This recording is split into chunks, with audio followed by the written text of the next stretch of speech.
اس نے ہم سب کو ایمان کے دولت سے نوازا.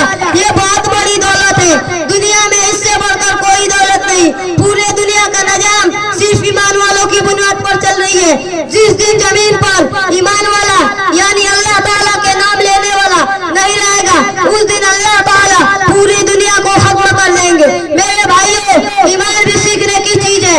جب ہم ایمان کو سیکھ لیں گے اور ایمان کی حقیقت دل میں چل جائے گی تو دین کا ہر عمل آسان ہو جائے گا. اگر ایمان کمزور ہے تو دین کا ہر عمل مشکل معلوم ہوگا.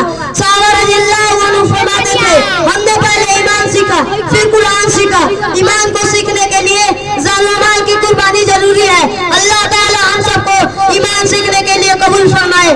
آمین. السلام علیکم ورحمۃ اللہ وبرکاتہ.